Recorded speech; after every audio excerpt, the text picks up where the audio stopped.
Deuxième instruction. Si quelqu'un m'aime, nous viendrons en lui et nous y ferons notre demeure. Qu'il soit un en nous comme nous sommes un dans la prière sacerdotale. Père, je veux que l'amour dont tu m'as aimé soit en eux et moi en eux, etc. Toute cette espèce d'incantation sur l'intimité trinitaire et l'intimité trinitaire qui nous est donnée. Nous lisions ça, nous le chantions plus exactement en latin, oui, à la liturgie dominicaine de la semaine pascale, le jeudi saint, et ça, on lisait intégralement les chapitres 13 à 17.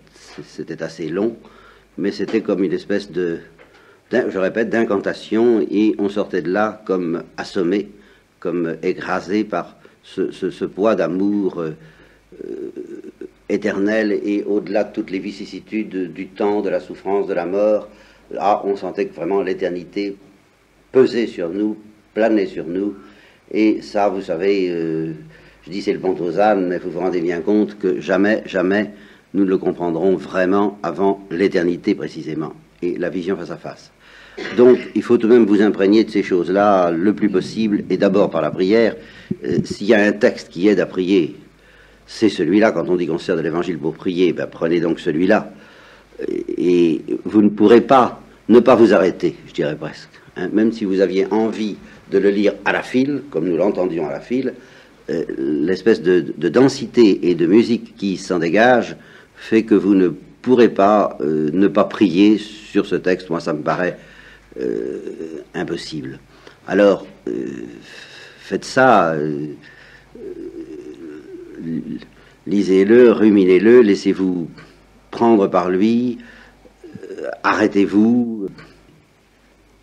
Bon, une formule que j'ai employée un jour pour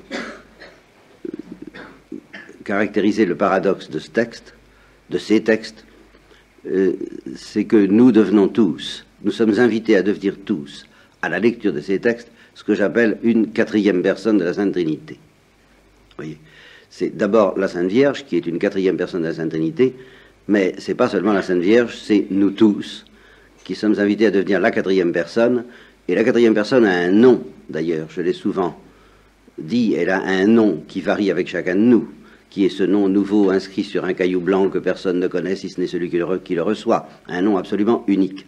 Mais nous avons aussi un nom commun. Nous avons tous, en tant que quatrième personne de la Sainte Trinité, c'est-à-dire invités à l'intimité totale des échanges trinitaires, un nom qui nous distingue, car il faut se distinguer pour entrer dans la danse trinitaire. Je vais y revenir à l'instant à propos d'une déviation grave qui nous menace tous particulièrement aujourd'hui. Eh bien, il faut se distinguer, il ne faut pas simplement être uni, il faut être distinct. Alors, il y a le Père, il y a le Fils, il y a le Saint-Esprit, et puis il y a nous. Il y a nous. Et alors, quel est notre nom dans cette danse, dans cet échange et dans cet amour qui fait que nous sommes un comme ils sont un, c'est-à-dire en se distinguant. Que l'amour qui est entre eux et qui les distingue autant qu'il les unit est en nous et par conséquent nous distingue autant qu'il nous unit, quel sera notre nom? Ça ne peut pas être le Père, ça ne peut pas être le Fils. Ça peut être le Fils, vous me direz, oui, bien sûr, parce que nous tenons la place du Fils, mais nous sommes quand même distincts du Fils. Ça n'est pas non plus le Saint-Esprit. Alors, notre nom, c'est le pauvre. Ou plus radicalement encore, pour les gens à goût métaphysique, le néant. L'être tiré du néant, l'être qui n'est rien. Ce que Gemma Galgani, une grande adoratrice et amoureuse de l'Eucharistie, caractérisait violemment. Vous savez que, je vous l'ai dit et redit, elle vivait de l'Eucharistie, en ce sens qu'elle commençait à avoir faim et soif vers 3 ou 4 heures de l'après-midi, qu'elle passait toute la nuit à voir son désir augmenter, jusqu'à 7 ou 8 heures du matin, je ne sais pas, où elle était rassasiée par la communion, et puis le reste de la journée, jusqu'à 3 ou 4 heures de l'après-midi, se passait dans le rassasiement et l'action de grâce, ce que veut dire Eucharistie, dans le remerciement de quelqu'un qui a été assouvi, et puis ça repartait comme la systole et la diastole du cœur, qui est une pompe, vous voyez, aspirante et foulante, quoi. Ça repartait vers 5 heures, elle se remettait à avoir faim et soif de nouveau de l'Eucharistie. Eh bien, elle disait à chaque fois qu'elle s'approchait de l'Eucharistie, c'est le tout qui se donne au rien. Et ça lui paraissait tellement écrasant, tellement effarant, tellement impensable que le tout puisse se donner au néant, au rien, qu'elle était tentée de se contenter de regarder. Nous reviendrons d'ailleurs sur cette question du spectacle à propos de l'Eucharistie, mais nous n'en sommes pas là. Elle était tentée de se contenter de regarder et de s'abîmer en adoration devant le tout, elle qui était le rien, et il fallait que le tout, c'est-à-dire le Christ, lui dise « il vaut mieux manger que regarder ». Parce qu'elle était tentée d'en rester là, tellement elle était assommée par la conscience de l'abîme qui distingue le tout du rien. Bon, alors c'est notre nom dans la Trinité, c'est justement notre titre d'accès, notre titre d'introduction dans la vie trinitaire, c'est d'être le pauvre, ou la pauvresse comme la Sainte Vierge, et la servante, et la toute petite, comme le dit la liturgie de la Sainte Vierge dans l'Assomption, parce que j'étais cum essem parvula, parce que j'étais toute petite, le Très-Haut a été séduit. Je l'ai longtemps dit, qu'est-ce qui a bien pu attirer le Père vers la Sainte Vierge? Ce ne sont pas les splendeurs, ni la gloire qu'il lui a donnée, parce que pour lui donner cette splendeur et cette gloire, il fallait déjà qu'il soit attiré par quelque chose. Et qu'est-ce qui a bien pu attirer le Père vers quelqu'un d'autre que le Père, le Fils ou le Saint-Esprit, si ce n'est précisément le néant? C'est la pauvreté même, et c'est l'acceptation même de cette pauvreté qui se traduise par le mot « parvula », toute petite, qui fait que là, il y a quelque chose que Dieu ne trouve pas dans la Trinité. Il trouve le Fils, mais il ne trouve pas le petit.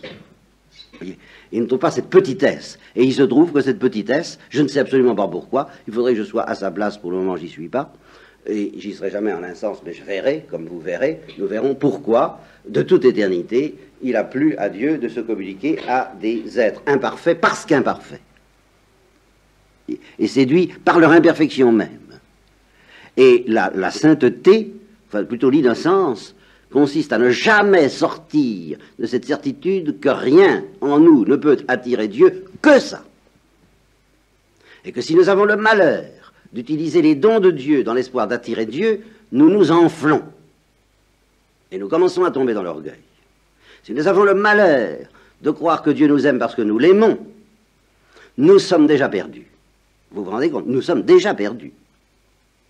Et c'est comme ça que le péché originel a commencé, le péché des anges.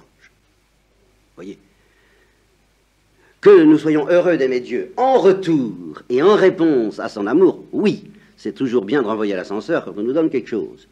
Il nous fait des cadeaux, il nous donne l'être, il nous donne l'amour, il nous donne la lumière, eh bien on lui donne toutes nos forces, comme on dit. Mais c'est seulement une fois que, ayant donné toutes nos forces, nous n'en avons plus, qu'à ce moment-là, nous pouvons lui donner, je dirais, ce qui fait notre charme, aux yeux de Dieu. C'est-à-dire le fait justement de n'avoir rien par nous-mêmes. Cela seul peut nous permettre d'espérer l'attirer, comme le dit Paul. Bon, ce n'est pas une question d'effort ni de record, mais Dieu qui s'attendrit. S'attendrit sur quoi? Eh bien justement sur notre dénuement. Et le dénuement, ce n'est pas une question de faire des prouesses, on ne fait pas des prouesses de dénuement. Le dénuement, c'est une question de constatation. Et de constatation, je n'ose pas dire joyeuse, parce que là encore, si je dis constatation joyeuse, on va encore s'imaginer qu'il faut faire des prouesses. Non, mais de constatation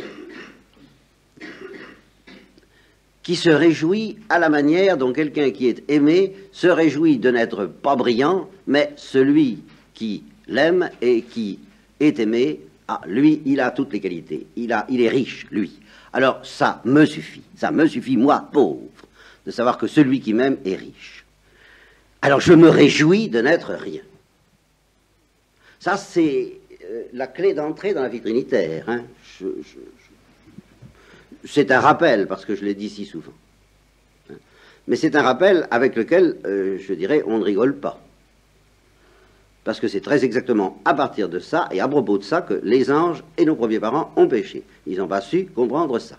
Et si jamais le péché ne s'était introduit dans le monde, il n'y aurait rien à dire d'autre que ce que nous disons là. Ça se passerait très bien. Alors, nous avons donc notre nom à nous. Et nous avons beaucoup de mal à le trouver. Il faut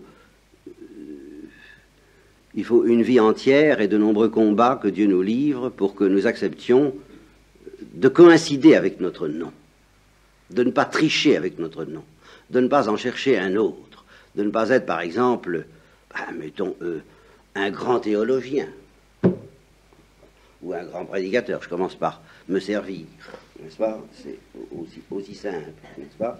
Bon. Mais pour d'autres, la tentation sera d'être un grand contemplatif ou une grande contemplative, une grande amoureuse de Dieu. C'est une tentation. Tant qu'on n'est pas délivré de ça, c'est qu'on résiste contre notre nom. C'est pas notre nom. Il se peut, et c'est souhaitable, que nous devenions, bon, si vous voulez, très contemplatifs, très amoureux de Dieu, jusqu'au désir du martyr, jusqu'à tout ce que vous voudrez. Les choses qu'on nous lit en ce moment, enfin qu'on nous lit, que j'essaie de vous lire, sur les chrétiens de l'Est, ça me met par terre comme tout le monde, parce que je voudrais bien, moi aussi, connaître ces choses et les vivre, et je m'en sens parfaitement incapable.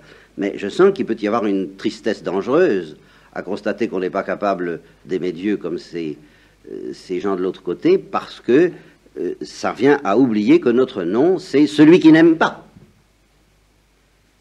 C'est notre nom. Et le miracle de notre salut, je le définirais ainsi, celui qui n'aime pas aime. Vous voyez, celui dont le nom est de ne pas aimer, de ne pas savoir aimer, celui dont le nom se définit comme ça, a reçu la grâce d'aimer. Oui, alors là, oui, alors là, on peut y aller, et d'aimer jusqu'au martyr, si vous voulez, pas, mais jusqu'au bout, jusqu'à la fin. Et la Sainte Vierge l'a su jusqu'à la fin. Celle qui, étant issue d'ailleurs de la faute originelle, et qui aurait dû contracter la faute originelle, celle qui, par nature et par faute, était incapable d'aimer, est devenue capable d'être immaculée et d'aimer jusqu'au bout. Mais elle n'a jamais oublié son nom, la Sainte Vierge. Celle qui n'aime pas. Voilà son nom. Et son attribut, c'est celle qui aime. Son nom, c'est la pécheresse. Et son attribut, c'est l'immaculée. La pécheresse est immaculée. Voilà ce que la Sainte Vierge a tout le temps vécu. Et c'est pour ça qu'elle était immaculée. C'est parce qu'elle n'a jamais oublié son nom. C'est parce qu'elle n'a jamais triché avec son nom. C'est parce qu'elle a aimé son nom comme étant le titre d'amour de Dieu sur elle. Et c'est pour ça que la Sainte Vierge et Marie-Madeleine s'entendaient très bien. Parce qu'elles comprenaient que c'était la même chose, le même mystère, le même nom, pécheresse, recevant l'attribut d'innocence à un degré différent. La Sainte Vierge a un degré beaucoup plus grand, mais c'est un cadeau. Marie-Madeleine a un degré un peu moins grand, mais c'est le même cadeau. Alors ça, c'est la règle, je vous répète, du jeu divin, et nous sommes pécheurs en ce sens que nous ne partons pas du tout dans cet état d'esprit. Il faut des années et des années d'échecs, de souffrances, d'usure, de grâce aussi, de lumière et de consolation, pour que petit à petit, nous acceptions de poser cette équation. Celui qui n'aime pas est aimé, et celui qui n'aime pas reçoit le don d'aimer qui est encore plus grand que celui d'être aimé. Et d'aimer trinitairement. Alors, vous voyez ces choses-là. Si j'étais, je crois que si j'étais quelqu'un qui aime Dieu, je crois que je n'aurais plus de scrupules à répéter tout le temps la même chose et à ne jamais en sortir.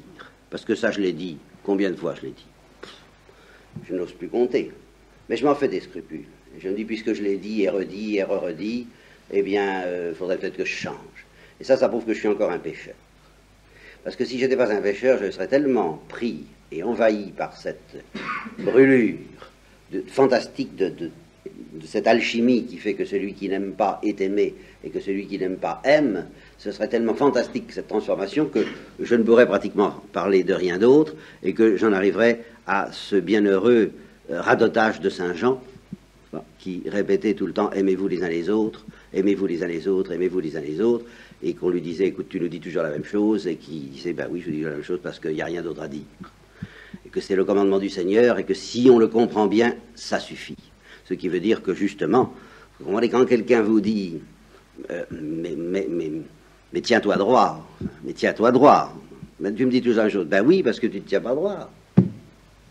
Pourtant, je me redresse, bah oui, mais c'est pas ça. Oh, c'est pas ça.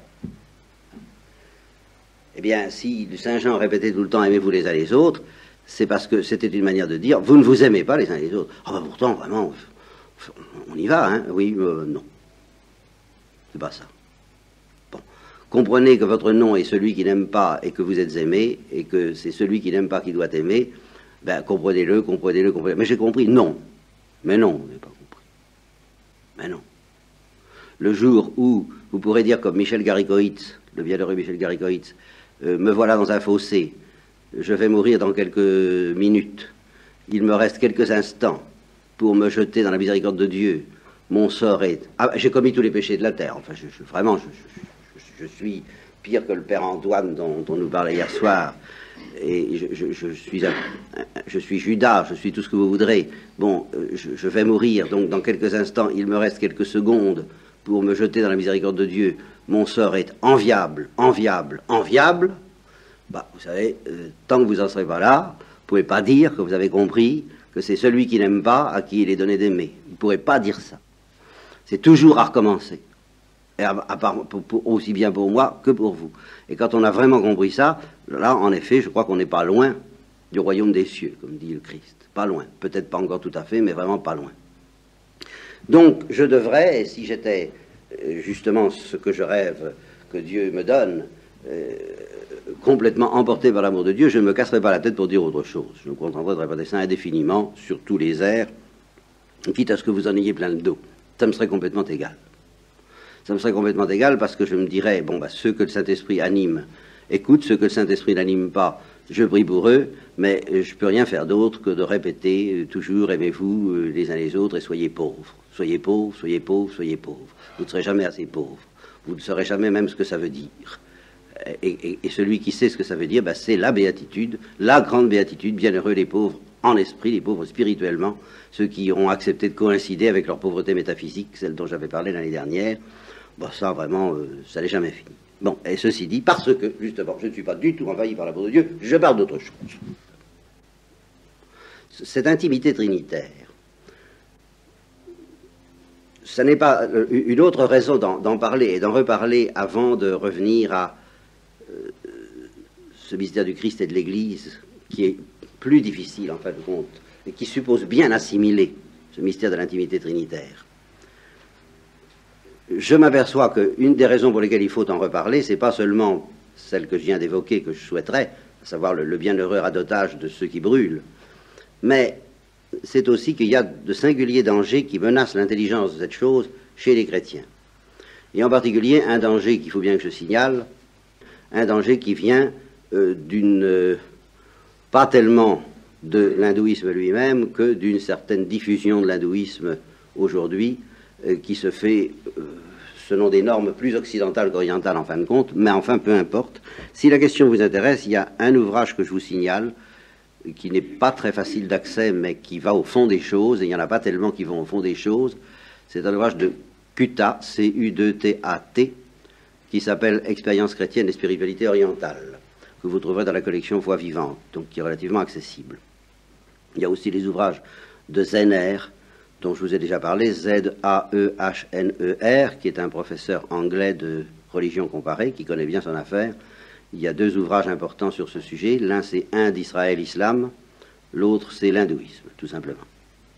Alors, ce que Cutat m'a fait comprendre, moi, je ne l'avais pas vu comme ça, mais avec cette profondeur, mais qui nous ramène exactement au mystère trinitaire, c'est que dans la vie trinitaire d'abord, dans la vie du chrétien ensuite, ce que je vis comme intérieur à moi, ce qui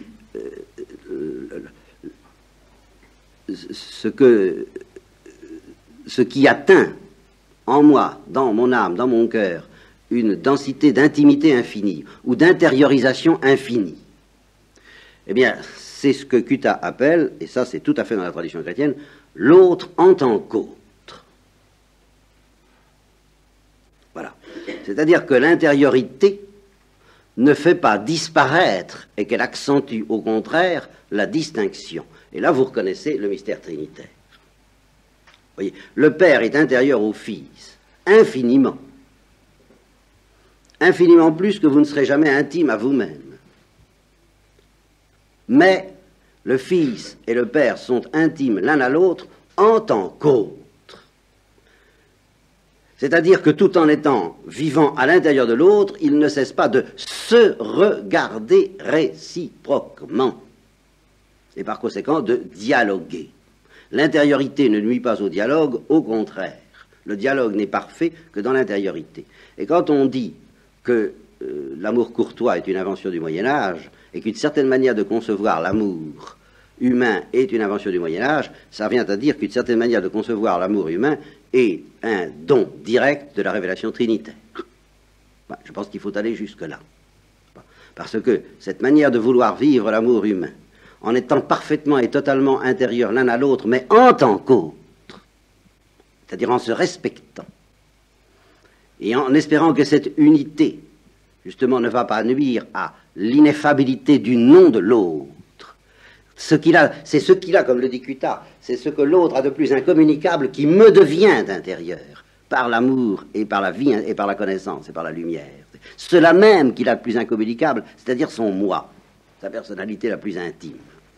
Là, nous sommes en spiritualité chrétienne. Et alors, il faut tout de même un peu se méfier de toute intériorisation ça semble être tout de même un peu la tentation hindoue, fait disparaître l'altérité. Parce que je contemple le monde cesse d'être autre et il devient moi. Je ne dis pas que le monde est moi, ça c'est un panthéisme grossier, les hindous sont plus subtils que ça. Mais au terme d'une intériorisation très profonde, il n'y a plus de distinction à faire entre l'autre et moi. Bien, ça, évidemment, c'est la mort de la vie trinitaire, et c'est la mort de l'humilité. C'est pour ça que l'humilité et l'orgueil qui s'y opposent ne sont pas des notions essentielles en spiritualité hindoue, parce que justement, qu'est-ce qui fait que Dieu, tout en étant intérieur à moi, reste autre? Ben, c'est qu'il est tout et que je suis rien. Et que ça reste vrai. Et c'est ça qui fait mon bonheur. Je vous l'ai dit souvent, de même que Jésus dit à Catherine de Sienne, je suis le tout, je suis celui qui suis, tu es celle qui n'est pas. Et ce qui a l'air un petit peu écrasant, je dis, il fait les présentations, je m'appelle Jésus, tu t'appelles Catherine, nous sommes différents, c'est merveilleux, on va pouvoir s'aimer parce qu'on est deux. Deux qui vont être infiniment intimes l'un à l'autre, comme dans la Trinité, mais qui vont rester deux. Bon, je vous dis ça en passant, parce que ces choses-là, il faut en être pétri, vous voyez, il faut que ça soit devenu votre respiration, et si justement le mariage est un sacrement en terre chrétienne, nous ne savons pas encore ce que c'est un sacrement, je ne suis pas encore arrivé à vous l'expliquer, je bute là au pied du mur, là, c'est ce qu'il y a de plus c'est bien plus difficile de parler des sacrements que de parler de la Trinité, je vous le répète, n'est-ce pas? Bon, par conséquent, c'est bien plus difficile de parler du mariage en tant que sacrement, au moins, que parler de la Trinité. Mais si le mariage est un des 7 sacrements, c'est précisément parce qu'il offre une figure naturelle, surnaturalisé par le sang du Christ, de cette intimité où l'autre me devient infiniment intime en tant qu'autre et en restant autre. Donc nous avons justement ce privilège d'avoir pu réconcilier la nature et la grâce, en sorte que l'amour humain, bien compris, avec ce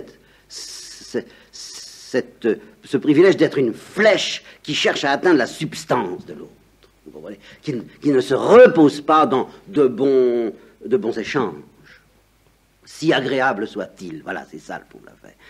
Ça ne suffit pas à l'amour humain christianisé. De bons échanges, de bien s'entendre. Il est bien gentil, pour moi. Ah, il est gentil quand même. Vous voyez, bon, bah, c'est pas mal, hein, mais c'est pas ça. Et j'aime beaucoup mieux la parole de Montaigne. Alors là, qui est beaucoup plus proche de la Trinité, bien qu'il soit un grand sceptique, lui, n'est-ce pas, à propos de la Boétie. Pourquoi est-ce que nous les aimions? Parce que c'était lui, parce que c'était moi. Alors là, vraiment, on est tout proche de l'intériorité trinitaire. Ça. Alors, laissez-vous imprégner par ça, et ne trichez pas avec ça. Combien de chrétiens capitulent en face de ce mystère de l'amour humain? Combien de chrétiens renoncent à cette prétention, à cette folie d'arriver jusqu'à la substance de l'autre, d'arriver jusqu'à se donner à la substance de l'autre et réclamer la substance de l'autre. Et combien c'est un péché grave.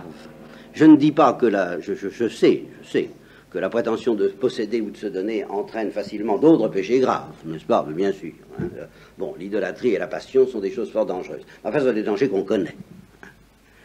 Et d'ailleurs, ce sont des dangers qui protègent de l'érotisme, soit dit en passant. Parce que l'érotisme ne connaît plus ça. L'érotisme, ça redevient voyager ensemble. Mais ça ne devient pas du tout posséder l'autre. Dans sa substance, pensez bien. Bon, c'est faire des expériences ensemble.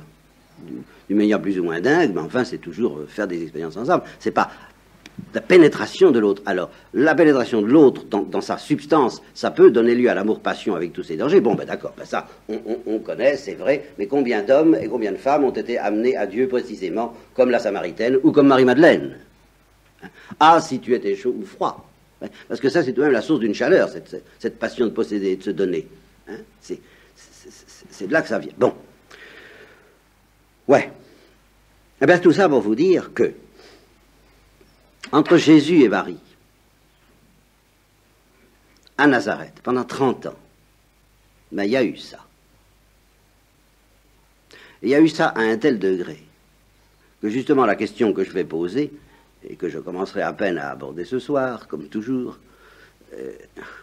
pour bien vous laisser en suspens, mais je ne le fais pas exprès, c'est parce que justement jamais les bases ne sont suffisamment acquises pour qu'on aille vraiment plus loin. Entre Jésus et Marie, il y avait une telle intimité trinitaire, transparente. Songez que c'était sans péché, de part et d'autre. Et par conséquent, sans péché de passion et d'idolâtrie dangereuse, mais sans péché de légèreté, de tiédeur et d'indifférence.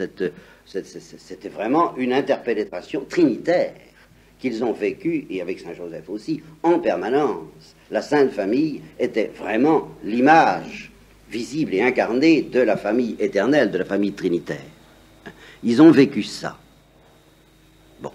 Eh bien, ce sur quoi je vais vous laisser ce matin, quitte à le développer un peu, si je peux développer ma frustration, la frustration que je voudrais vous donner, c'est que ça n'a pas suffi à Jésus-Christ.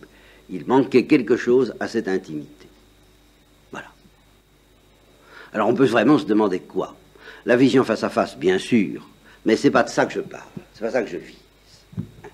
Il y avait entre Jésus et Marie vraiment alors l'intériorité de l'autre en tant qu'autre à l'infini. Il y avait le fleuve trinitaire, la liquidité, n'est-ce pas, quand le curé d'Ars dit que le cœur des saints est liquide, eh bien il ne pouvait pas être plus liquide que celui de Jésus et Marie. C'était un fleuve de feu et un fleuve de douceur en même temps, un fleuve de rafraîchissement, une eau vive et infiniment fraîche en même temps que infiniment brûlante l'un et l'autre, ce que Thérèse d'Avila appelle de l'eau de goudron, enfin figurez-vous ça comme vous voudrez, mais il n'y avait pas la moindre opacité. Et il se sentait constamment soulevé par cette intériorité de l'un à l'autre. Alors, qu'est-ce qu'il pouvait désirer de plus? Et qu'est-ce que le Christ pouvait désirer de plus? Qu'est-ce que le Christ était obligé de dire? Je ne sais pas s'il lui a dit en toutes lettres, bien sûr, mais il en a dit la substance, et d'une certaine manière, il le laisse entendre quand à Jérusalem, il dit « Ne savez-vous pas qu'il faut que je sois aux affaires de mon Père ?» C'est comme si vraiment il y avait tout de même quelque chose que la Sainte Vierge était encore à la porte. Oui, d'une certaine façon. La Sainte Vierge était encore à la porte de quelque chose. Et que le Christ pouvait lui dire, il y a quelque chose de plus profond encore que ce que nous possédons entre nous, que cette douceur affolante qui règne entre nous, et ce quelque chose, je ne peux pas te le donner encore, et je ne peux pas te le donner même tant que je suis sur la terre. Il faudra pour cela que je subisse un baptême, un bain, c'est ça que ça veut dire, un bain de douleur, un bain de sang, un bain de mort et un bain de résurrection. Et ce jour-là, je pourrais t'entraîner bien plus loin encore dans l'intimité avec moi que je n'ai jamais pu faire jusqu'ici. Pour le moment, notre intimité, c'est une intimité trinitaire, au point de vue, au fond du fond. Bon, et ce sera toujours une intimité trinitaire. En ce sens, on ne peut jamais dépasser l'intimité trinitaire. Mais les créatures ne font qu'y participer. Et en tant qu'homme, Jésus était une créature, et la Sainte Vierge était une pure créature. Bon, notre intimité est de qualité trinitaire, mais c'est une intimité, je dirais, de mère et d'enfant, bien sûr, c'est une intimité de frère et de sœur, ce n'est pas encore, je crois que le Christ pouvait dire ça à Marie, ce n'est pas encore une intimité d'époux à épouse. Il y a quelque chose qui manque. Et le malheur, c'est que je ne peux pas te donner ça sur la terre. Et qu'à la Sainte Vierge aussi, il a fallu que le Christ dise ou laisse entendre ce qui revient au même, il est bon que je m'en aille. Car si je m'en vais, je reviendrai vers toi avec une profondeur d'intimité que je ne peux pas te donner encore. Et cette profondeur d'intimité, évidemment, Jésus l'a donnée sur la croix. C'est-à-dire que sur la croix, il s'est noué quelque chose, et à la résurrection, il s'est noué quelque chose qui est d'ailleurs de l'ordre de la gloire, entre Marie et Jésus qui n'existait pas auparavant, tout au moins au même degré de profondeur. Et c'est quelque chose, je l'appelle d'un nom sur lequel je reviendrai probablement ce soir, parce que c'est la manière la plus simple d'éclairer ma lanterne, même si ce n'est pas la plus profonde. Mais enfin, un mot qui s'appelle la stigmatisation. C'est-à-dire le fait pour Marie d'être, comme le dit la tradition, transfixée, attachée, mais glorieusement au mystère pascal, car c'est un mystère pascal qui fait que le Christ cesse d'appartenir à ce monde pour appartenir au monde du ciel, tout en étant encore un homme. Car quand on dit que le Verbe s'est incarné, on interprète ça tout le temps sur l'air de « bon, il s'est incarné », ça veut dire qu'il a partagé notre vie, allez, viens boire un coup camarade, n'est-ce pas, partager notre repas, nos joies humaines, et tout ça. C'est vrai. C'est vrai. Mais tant qu'il partageait nos repas, nos joies humaines et nos labeurs et nos travaux, il ne pouvait pas réaliser le sommet de son but touchant l'incarnation. Car le Christ incarné, l'homme, Jésus, auquel nous devons avoir affaire, celui qui veut se donner à nous, c'est le ressuscité. Et c'est cette intimité avec le ressuscité crucifié, qui, elle, évidemment, ne pouvait pas se réaliser, même avec Marie, tant que cet homme n'était pas encore un ressuscité crucifié. Et c'est cette intimité avec le ressuscité crucifié que nous donnent les sacrements et l'Église, et ce mystère est grand, comme dit saint Paul, je veux dire du Christ et de l'Église, tellement grand que, justement, je tremble d'avoir à vous en parler, et que je vais essayer de commencer seulement, peut-être, ce soir.